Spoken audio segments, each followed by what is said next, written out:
Good morning mga igsoon. Right now, we are at the back of the ongoing construction of the Pasil Fish Port. Mga igsoon, ang design sa fish port murag parihog yun sa Mactan International Airport. Tanawa po guna ninyo pagkaanindo. Today mga igsoon is December 10, alas City sa Kabuntagon diri sa likod sa Pasil Fish Port nga gi-construct karon. Galantaw ta karon sa Sisilex mga igsoon nga gi-construct pa pod pirting ninduta og ang kaning Pasil Fish Port haskang ninduta mga igsoon. Tiaw mo na duna nagitay brand new pohon nga fish port nga susama sa Mactan Airport og design.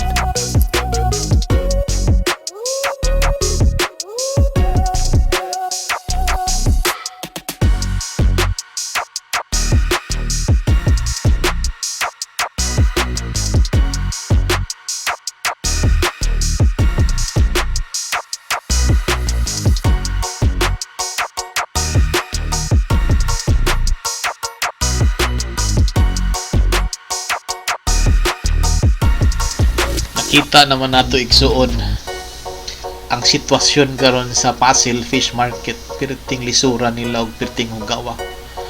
So mga igsuon, mao kini diri ang ato ang construction karon sa fish port.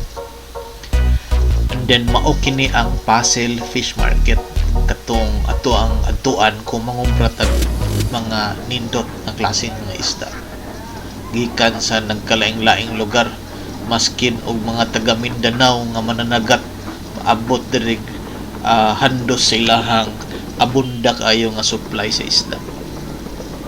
Kaning Pasil Fish Port mga igsoon, barangay Suba kini, pero kaniadto part kini siya sa barangay Pasil, pero atong 1980 mura og gibahin na kini, unya nasud na kini siya sa barangay Suba. Unya anang panahon na pod ang mayor, anang panahon na ni-negotiate pod sa Belgian government para tukuran nila og fish port kini nga likod ra sa fish market.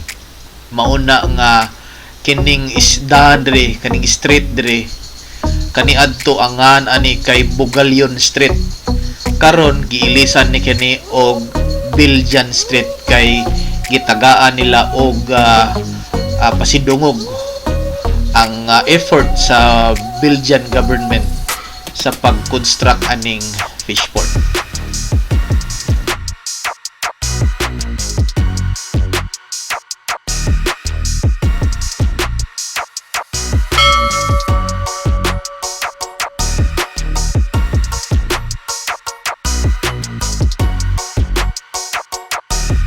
Beside Pasil Fish Port, there is also a construction going on just right beside.